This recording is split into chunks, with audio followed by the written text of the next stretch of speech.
Daniel was only 8 years old when he noticed it. It was a regular morning. He was sitting at the kitchen table, swinging his legs under the chair, waiting for his toast. His mother, Rabia, stood near the stove, pouring tea into 2 chipped cups. She looked the same as always, tired eyes, kind smile, warm voice, but something was missing. His eyes moved to her hand as she handed him the toast. That's when he saw it. "Ammi, where's your ring?" Rabia froze for half a second. Then she smiled quickly, too quickly. "Oh, I just took it off, Beta. It was getting old." Daniel blinked. "But you always wear it." She ruffled his hair. "Some things don't matter. Nah, eat your toast." He looked down at the toast but didn't take a bite. His mother had worn that gold ring every day of his life. He remembered how it shined when she held his hand, how he used to trace its design with his little finger when he sat in her lap. The ring wasn't just a ring. It was part of her. That day he kept looking at her hand, hoping maybe she'd put it back on. But she did on single quotes too. Later that evening, Daniel sat on the floor with his school bag open, pretending to do homework. His father walked in, his shoulders heavy, face tired. Rabia gave him tea silently. They didn't talk much. Daniel watched as his father looked at her hand too. His eyes rested on the missing ring. His lips tightened, but he didn't say anything. Rabia looked away. Something wasn't right. Daniel felt it in his small heart. The next few days were quiet. There was no shouting, no crying, but also no laughter. His mother smiled less, and his father stayed at work longer. One night, Daniel got up to get water and heard voices from behind the kitchen door. Low, soft voices. He tiptoed closer. "I had to do it," his mother said. "There was no other way. I should have stopped you," his father whispered. "You were trying everything already," she replied. "At least now we have a little peace. He has what he needs." Daniel didn't understand most of it, but one word stayed with him. Had to. Had to do what? The next morning, Rabia helped him get ready for school. She looked tired but still kissed his forehead like she always did. "Be good," she said. "Ammi," he asked again, "are you going to wear your ring today?"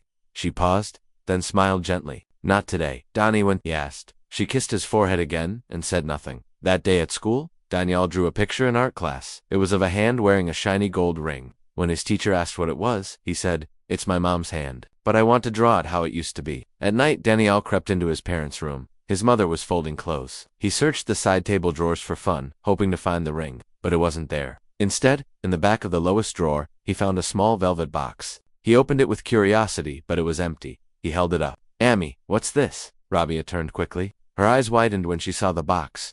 She took it from his hand and said softly, "It's just an old thing. Go to bed, Donnie." "But where's the ring?" he asked. She took a deep breath. "Some things are more than gold," she said, placing the box back and closing the drawer. Daniel didn't understand, but he didn't ask again.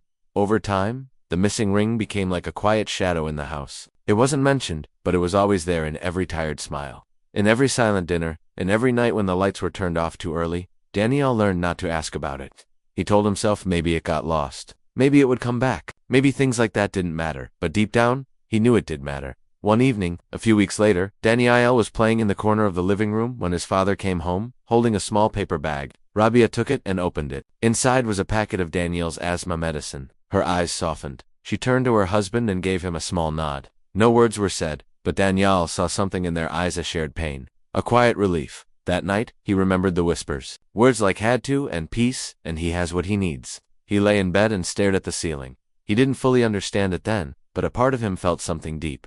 Something heavy. Something that would stay with him. The ring was gone, but maybe it wasn't really lost. Maybe it was given. Daniel grew older, but the memory of the missing ring never truly left his heart. Even though he didn't speak about it anymore, sometimes it would flash in his mind like a quiet picture, especially during special moments when his parents smiled and laughed, but there was always a softness in their happiness, like it was hiding something underneath. He started to notice little things, the way his mother never wore jewelry anymore, not even earrings, the way she sometimes looked at other women's hands in the market where gold shined on fingers like light, and her eyes would quietly turn away once he asked her why she didn't wear any bangles anymore, and she said gently, "We're not people who live for gold, we live for each other," and Daniel nodded because what else could he say? But his heart still held that memory, the one of her wedding ring, and how it vanished. One afternoon he came home early from school because of a half day. He walked into the house and heard soft music playing, something rare because his parents usually kept the home quiet. He followed the sound and stopped outside the closed bedroom door. He heard his mother humming, low and tired, then silenced, then the sound of her opening and closing drawers carefully. He waited a moment, then softly knocked. The music stopped, the door opened slightly, and she peeked out. Her face looked surprised, but she smiled. "Oh, you're home already," she said. He nodded, trying to peek inside, but she gently stepped out and closed the door behind her, just folding some clothes. she added before he could ask anything else. Come, I made paratha, sit. I'll warm it for you. He followed, but something felt strange, not bad, just distant, like something inside her had moved further away. A few nights later, he woke up to drink water and again heard his parents speaking in the kitchen. Their voices were low and soft. His mother said, I don't regret it. You know I never did, his father replied. I know, Rabia. I just wish it didn't have to be that way. Her voice cracked slightly. We had no choice. Donnie was wheezing. The doctor said he needed that inhaler and that test, and we couldn't wait. Remember? The hospital bills, you were already working 2 shifts, and I just wanted him to breathe freely. His father was quiet. Then he said you did what any mother would do and maybe more. She said I still remember the sound it made when I placed it on the pawn shop counter like a little goodbye. Daniel leaned against the wall, the cold floor under his feet. His heart was beating fast, not from fear, but from something deeper. He finally understood. The truth, the ring wasn't lost. It was sold for him. All those years ago he had needed treatment, and she had given up something precious without ever making him feel guilty. He stepped back quietly and returned to his room lying in bed. His eyes stared at the ceiling, but he didn't cry. He just whispered into the darkness, thank you, Amy. He didn't talk about it the next day or the next week. He just watched her more closely, her tired fingers, her gentle eyes, her soft laughter, and every time she touched his face, or fixed his collar, or packed his lunch, he thought of her empty finger and what she gave up silently. One evening, his school held a parents' meeting and he saw other mothers with glittering rings, bracelets, long earrings, and then he saw his own mother wearing a simple shawl, smiling politely with nothing on her hands, and yet he felt something shine brighter than gold in her presence. When they returned home that evening, he looked at her and said, Amy, you look really nice today. She smiled and asked, teasingly, only today? What about other days? He laughed and said every day, then walked into his room carrying a secret in his heart. One now understood and respected. He started helping around the house more, cleaning up, doing small errands, even learning how to make tea. On weekends, sometimes he'd see her sitting alone with a photo album touching the old wedding picture where she and his father were young and happy, and her hand wore that golden ring. She never cried. She never spoke about it, but her silence said everything. One night, Danielle sat beside her without a word and just looked at the photo. She glanced at him and said softly, you were born a year after this photo was taken. That ring was a promise, but I'd break 100 promises for you. He looked at her surprised but didn't ask anything else. He just held her hand and didn't let go. He now saw things differently. Each meal she made, each dress she repaired, each time she woke early for his school, he realized it was all love, not in big words or expensive gifts, but in little sacrifices she never mentioned. She once told him, love is what remains when you give everything and expect nothing. He didn't answer then, but now he understood. School, life went on and years passed slowly, but steadily. He never brought up the ring again, but it never left his thoughts, not even once. It became a quiet goal in his heart, one he wasn't ready to say out loud, but one he carried every single day. Someday he promised himself he would do something. He didn't know how or when, but he would find a way because her love deserved more than silence, and one day he would answer it, not with words but with action, just like she did. Years passed and Daniel grew into a young man, his voice deeper, his shoulders broader, but inside his heart still carried the same soft corner for the mother who once sold her wedding ring to save him. He never told her he knew, and she never told him the full story, but between them was an understanding built without words, as if both had agreed to protect each other from the weight of the past. He finished school with good grades and began college life. And the city was different, fast, loud, full of pressure, but every time he felt tired or weak he remembered what his mother had done, and that thought gave him strength. One weekend when he returned home for a short break, he sat in the living room while his mother cooked. He saw her hands again, moving quickly, cutting vegetables, stirring the pot, and for a second he remembered that golden ring that once used to shine there. His eyes filled with quiet emotion, but he blinked it away and helped her set the table. After dinner, he looked through an old drawer and found the same small empty ring box from years ago. This time, he didn't open it. He just held it in his hand and stared at it. His mother saw him and said softly, you kept that. He nodded. It's part of the story, isn't it? She didn't answer, but her eyes did later. That night he lay awake, thinking he didn't want her sacrifice to remain just a quiet memory. He wanted to return that ring or something like it, not because she needed gold, but because she deserved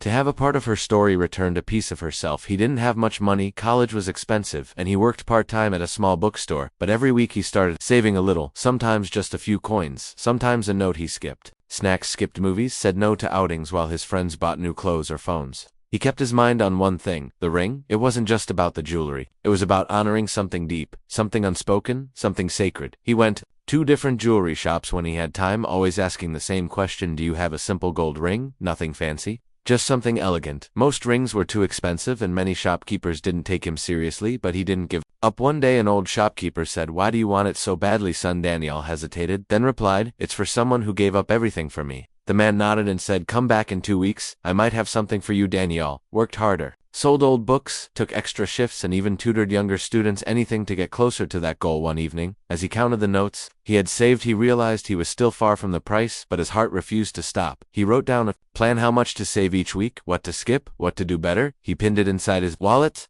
like a quiet promise. Weeks turned into months, and he still didn't tell anyone, not even his father. One day at the bookstore, a customer left behind an old novel. Inside it was a pressed flower and a note that read, "Love is not measured by what you keep, but by what you give away." Daniel stared at the note and smiled, because it reminded him of her, of Rabia, of the love that gave without asking. One day he returned to the old jewelry shop. The man showed him a ring. It wasn't exactly the same, but it had the same quiet beauty, a smooth gold band with soft edges. Daniel held it carefully, as if touching something holy. How much, he asked. The man told him a price just slightly more than what Daniel had saved. The shopkeeper looked at his face and said, "For you, I'll lower it. You're not buying gold, you're returning a piece of someone's soul." Daniel thanked him over and over with eyes full of silent gratitude. He walked home with the small box in his hand, his fingers clutching it tightly as if protecting a memory inside. He didn't open it once, not even to look again. He knew it was perfect because it came from the right place, just like her sacrifice did. He returned home that weekend, and everything felt normal. His mother cooked, his father read the newspaper, but inside, Daniel was preparing for something big, something quiet but life-changing. That night he sat with his mother after dinner. They talked about small things, whether neighbors, his studies, and then he reached into his pocket and pulled out the small box. Rabia looked confused. "What's this?" He handed it to her and said, "Just open it slowly." She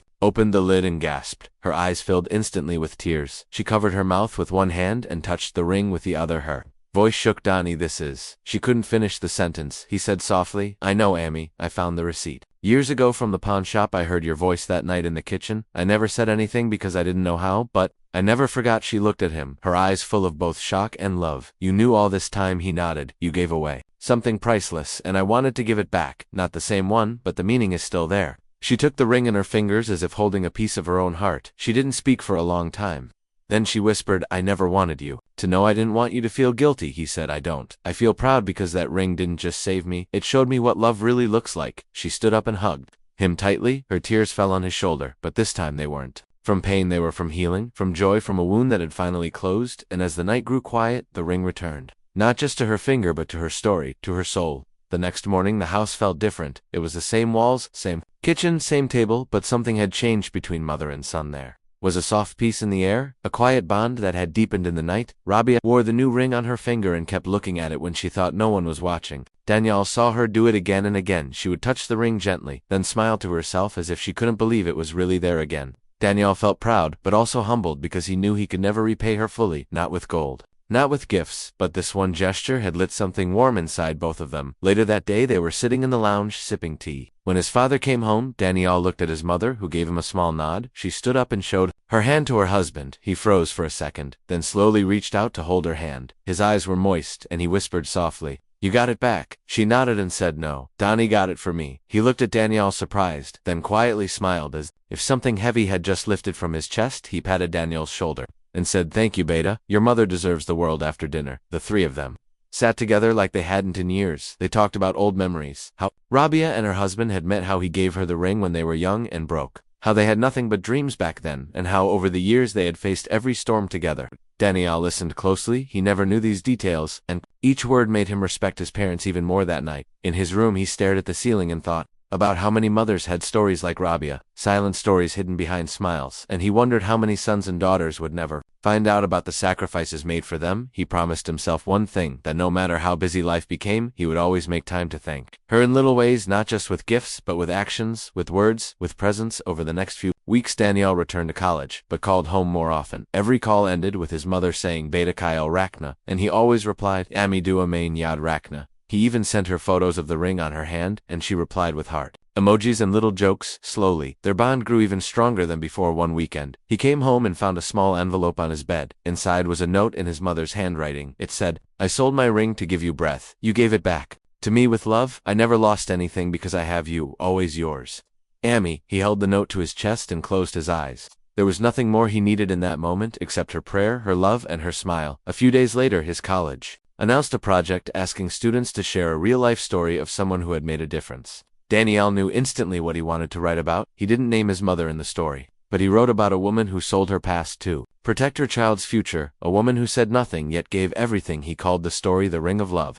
When he presented it in class, many students were moved. Some had tears, others clapped softly. His teacher came to him after and said, "Is this story real?" Daniel just smiled and replied every word. The story was later published in the college magazine and shared on their website one day while scrolling on his phone. He saw strangers commenting under the story. One person wrote, "This made me call my mom and say thank you." Another said, "I cried. Reading this, my mom also gave up her dreams for me." Daniel felt something deep in his heart. This wasn't just his story. It was a story that touched many lives and reminded people of hidden heroes. His mother didn't know the story was published until he showed her. She read every word slowly, then looked at him with teary eyes and said, "I don't need the world to know me. I just need you to remember me." And Daniel said, "Amy, the world should know people like you because you are the reason we stand where we are today." From that day forward, something beautiful began between them. They would share small memories over tea. His mother would tell him stories of her childhood, how she once dreamed of being a teacher, how she loved books, but never got the chance to study after marriage. Daniel listened with his heart, and slowly he started planning something in secret. He visited her old school, spoke to the principal, and asked if his mother could teach a reading class even. Months passed, and the small reading class at the school became the highlight of Rabia's week. She would prepare simple stories and sit with the little children, helping them sound out words and understand lessons. Sometimes she would bring extra food or sweets for them, just like she used to do for Daniela when he was small. The children loved her soft voice, her kind eyes, and the way she clapped even at their smallest efforts. She would return home with stories to share and a different kind of light in her smile. One evening after dinner, she sat with Daniel on the balcony and told him, "Today, a little girl wrote her name for the first time and hugged me like I was her mother." Daniel smiled and said, "Maybe you're becoming a mother. Too many now, not just me." She laughed and playfully scolded him, "Don't try to get out of your share of love. I'm still your mother first, always." He laughed too, but deep inside, he felt something big and warm because he saw his mother healing piece by piece, not just because of the ring he gave, but because she was now finally doing something for herself. The next morning while she was at school, Daniel found an old trunk in the storage room. It was filled with photos, torn books, and memories. There he found a diary from years ago, yellowed pages and faded ink. He sat on the floor and slowly opened at the first page. Read my dreams. A little shaky and unsure, he turned the pages and began to read about a young Rabia who once dreamed of becoming a writer, someone who wanted to tell stories that could touch people's hearts. She had written poems, short tales, even a small unfinished novel. Daniel read for hours, smiling at some pages, feeling sad at others, and in that moment he realized something even deeper. His mother had not just sold a ring, she had quietly buried her dreams when life became heavy. She had chosen him over herself and never once complained. When she returned home, he showed her the diary. She looked surprised, then shy, then laughed a little. "I used to write when I was your age. It was silly things." Daniel shook his head. "No, Amy, it's beautiful. You have a gift. You should write again." She waved her hand and said, "I'm too old for dreams now." He looked at her and replied, "You're not too old. You just forgot how much you loved it." That night while she cooked, he printed some of her poems and placed them on the fridge with magnets. When she saw them later, she smiled and said these words, "Feel like old friends. Coming back," he said. "Maybe they're waiting for you to finish their story." She didn't answer, but the next morning he found her quietly writing in her diary again, just a few lines, but it was enough. Over the next few weeks, she began to write regularly. Again, poems, stories, even letters to herself. Sometimes Daniel would read them and feel tears in his eyes because her words were filled with love, pain, strength, and hope. He decided to surprise her again. This time he spoke to a local magazine editor and submitted one of her short poems under the name Rabia D. The editor loved it and agreed to publish it in the next issue.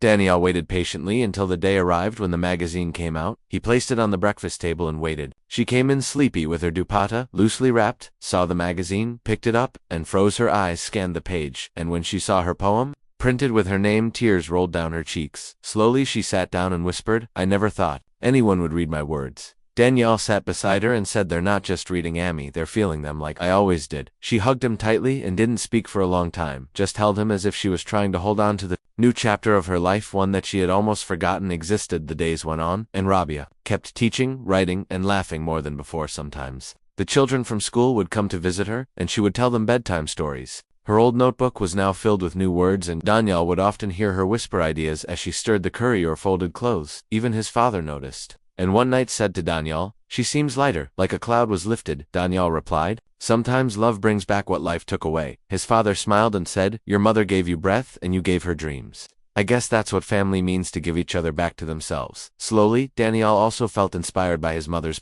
change. He began to write his own journal. He filled it with thoughts, memories, and lessons he was learning from her. Without even realizing it, she was still teaching him every single day through her strength, her silence, and her softness. One day, Rabia came home and said, "A young mother from the school wants to learn reading to can I teach her here?" Daniel said, "Of course." Amy, teach whoever you want. Soon their living room became a place where stories lived. Children, laughter, lessons, poems, and dreams all returned to a home that once only had silence. One evening as they sat drinking tea, Rabia looked at the ring on her finger and said, "You know, this ring left me once, but when it came back, it brought more than gold. It brought back my voice." Danielle smiled and said maybe it never left. It was just waiting for the right moment to shine again. She looked at him and nodded, and in that simple nod was a story that only they understood, a story of a mother who gave up everything for her son, and a son who found a way to give it all back, not through riches but through love, effort, and belief in her. Again, the days turned into weeks, and weeks into quiet seasons of peace. The house that once echoed with silence, now filled with stories, smiles, and purpose. Danielle watched his mother grow, not in age but in spirit, her steps lighter, her words fuller. Even the neighbors noticed how her eyes sparkled more and often asked what changed. Rabia would just smile and say, "Maybe I remembered who I was before life got too busy." One afternoon, while cleaning the old bookshelf, Danielle found a folder filled with handwritten stories, each page carefully written in her neat, soft handwriting. There were fairy tales, life lessons, even a story about a bird who lost its wings and learned to fly again. He sat on the floor reading each one carefully, as if each word was a piece of her heart. Later he showed it to her and said, "Amy, this needs to be in a book." She laughed nervously and said, "Who will read stories written by an old housewife?" He looked her straight in the eyes and said, "Your stories made me who I am. Maybe they can help others too." She didn't reply, but later that night Danielle saw her editing those stories, adding small notes and correcting lines. He knew she was thinking about it, and that was enough. One day, he decided to take another small step. He emailed a publisher with a few sample pages and explained that the writer was his mother, a woman who had once given up everything and was now rediscovering her passion. The publisher replied a week later saying they loved the simplicity, honesty, and heart in the stories and wanted to meet the writer. Danielle printed the email and placed it in her notebook. She found it the next morning and sat in silence for a long time. Then, with trembling hands, she placed her palm over the page and whispered, "Is this really happening?" He sat beside her and said, "Yes, Amy, and it's only the beginning." She agreed to meet the publisher with one condition. Danielle had to come with her. The meeting was small and quiet. The publisher listened to her read one story, then looked at her and said, "These stories are like warm tea. They heal something inside the soul. We want to help you publish them." Rabia couldn't believe it. She looked at Danielle, who nodded with pride. She said softly, "I never thought these stories would go beyond this house." And the publisher replied, "Sometimes the most powerful stories come from the quietest places." They signed a small contract and work began on editing and designing the book. Rabia chose the title Wings of a Mother, inspired by the bird story she once wrote. Danielle helped with typing, formatting, and selecting the cover design. They kept it simple, a hand with a small gold ring holding a paper bird. When the first printed copy arrived, Rabia held it as if it were made of glass. She turned each page slowly, smiling, sometimes crying, other times just breathing deeply, like she had been holding her breath for years. That night she placed the book on her bedside table and told Danielle, "I don't need anything else now. This is more than a gift. This is a part of me." Returned the book launch was small, held in the school where she taught. The children clapped loudly, her old friends came, even the principal gave a speech about her dedication and warmth. Danielle stood beside her through it all, proud not of the book alone but of the journey behind it. He remembered the night he saw her finger without the ring, the whispers in the kitchen, the quiet tears, and now here they were in a room filled with light, love, and hope. After the event, Rabia gave Danielle the first signed copy and wrote on the first page, "To my son who returned what I once lost, not just a ring but myself." He held the book like a treasure and said, "This is the best thing I've ever owned." The book began to spread slowly. People shared it online, wrote reviews, and sent her messages thanking her for stories that felt close to home. Rabia received letters from other mothers who said they too had forgotten their dreams, but now wanted to try again. She replied to each letter personally with soft words and blessings. Every morning, she made tea, sat near the window, and read those letters, her heart growing softer and stronger at the same time. One day she told Danielle, "I feel like I've lived two lives, the one where I gave everything away, and this one where everything returned in a new way." He replied, "Sometimes the second life is the real one, the one we choose with open eyes." And she smiled, holding her tea cup carefully, watching the sun rise slowly over the rooftops, her ring shining quietly in the soft morning light.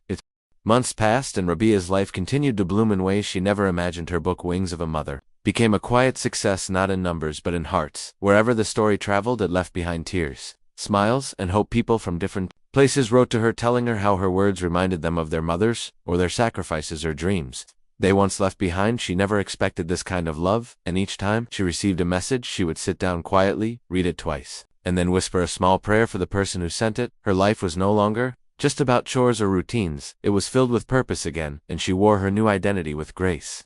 Teacher, writer, mother, friend. Sometimes she would laugh softly and say to Danielle, "You didn't just give me a ring, you gave me a second life." And Danielle would smile, knowing exactly what she meant. His own life had changed too. He had grown into a thoughtful man, someone who saw beauty in small things, he continued, to write and share pieces of his heart with the world, and the more he wrote, the more he understood the quiet strength of his mother. One evening while returning from college, he saw an old woman selling flowers on the side of the road. It was raining, and she had no umbrella, just a plastic sheet covering her baskets. People walked by without stopping, but Danielle slowed down and bought a small bunch of roses. She looked at him, surprised, and said, "Thank you." "Beta, nobody buys flowers on rainy days." He smiled and said maybe that's when they're needed most. He walked home holding the flowers tightly, water dripping from his hair. When he entered, his mother looked at him shocked. "You're soaked, go change first." He gave her the flowers and said, "Not until you take these." She took them and looked at him with the same softness she had since he was a boy, her voice quiet. "You're becoming just like your father, and just like me." Danielle laughed and said, "I'll take that as a blessing." Rabia placed the flowers in a vase on the table, and every time she looked at them, she remembered the rainy evening her son came home with kindness in his hands.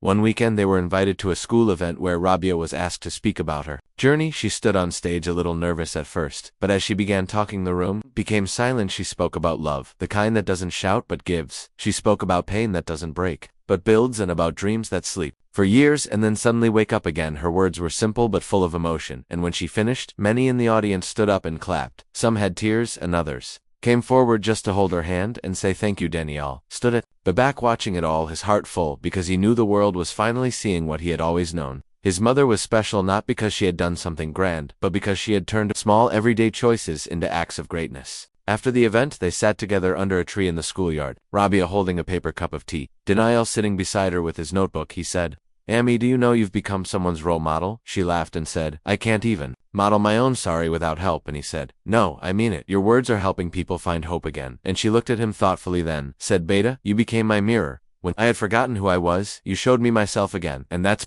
the biggest gift of all." The next morning, Danielle received an email from a foundation that worked with underprivileged women. They had read about his mother and wanted her to conduct a small writing workshop for women who had never held a pen before. He asked her, and she agreed immediately, saying, "If I can help even one woman believe in her words, then I'll go." She started the workshops once a week, sitting with women who had stories inside them but no voice to tell them. Slowly, she taught them how to write their names, then their feelings, then their dreams, and every week the room filled with laughter, hope, and courage. One woman told her, "I haven't written anything since school, but now I write letters to my daughter, and she replies with drawings. You've given me my child back." Rabia cried when she heard that and later told Danielle, "Every time I teach, I feel like something inside me gets lighter, like I'm giving back a piece of what life once took." And Danielle said, "Maybe you're not just giving back, maybe you're planting something new, something that will keep growing one day." As she sat writing in her notebook, Danielle came in and said, "Amy, I have an idea. Let's write a book together." Her eyes lit up. "Really? You want to write with me?" He nodded. "Yes. We'll write our story, not just mine, not just yours, but ours. A story of giving up and getting back, a story of love and silence." She took his hand and said, "I'd love that more than anything." They started planning right away, discussing chapters and memories, sometimes laughing, other times wiping tears, but every page they wrote was a thread connecting their hearts even more. And as they worked late into the nights, the house once filled with quiet pain now echoed with stories of healing, laughter, and the sound of two hearts writing. As 1 week turned into months, and the mother and son worked side by side, shaping their story with care. Every evening after dinner they sat with cups of tea, a notebook between them, and memories all around. Sometimes they laughed, remembering the little things like how Danielle once cried over a lost toy, or how Rabia once burnt roti while daydreaming. Other times they fell silent, remembering harder moments like the hospital nights, the missing ring, and the quiet sacrifices. But every moment shared brought them closer, and every page filled with truth. Their book slowly took shape, a story of love, strength, pain, and healing. When it was finally complete, they named it The Ring That Returned, not just for the gold band, but for everything it stood for: sacrifice, forgiveness, rediscovery, and love.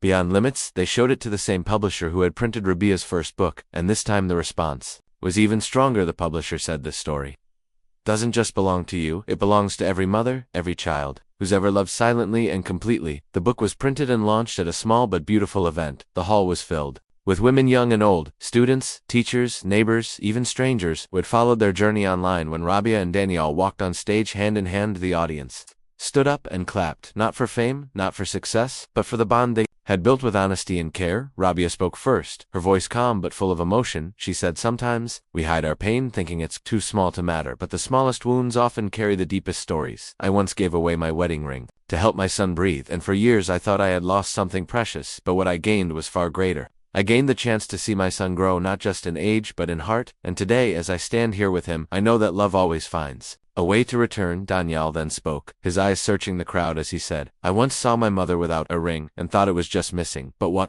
I didn't see was that she had given it up for me without a word. I carried that truth inside me and one day decided to return not just the ring but the respect she deserved. This book is our way of saying thank you to every silent hero who hides their pain behind a smile. The audience wiped tears, clapped again, and one elderly woman came forward just to hug Rabia and whisper, you remind me of my own daughter who never got the chance to speak her truth. Rabia held her tightly and whispered back, your story matters to that night. As they returned home, the house felt warmer, as if the walls themselves had heard their truth and were quietly proud of them. Over the next few weeks, the book reached more people. Letters poured in, emails, messages, stories from people who had never spoken before. One man wrote, I never thanked my mother for all she gave up, but your story gave me the courage to sit beside her and just say thank you. Another woman said, I'm a mother who once sold her bangles for school fees. I thought no one would understand, but now I don't feel alone anymore. Rabia read every message with care, sometimes replying immediately, sometimes just sitting quietly, letting the words wash over her like a soft wave of comfort. Daniel too felt changed. He now spoke at events, wrote articles, and even helped other young writers who didn't know where to begin, but no matter how far life pulled him,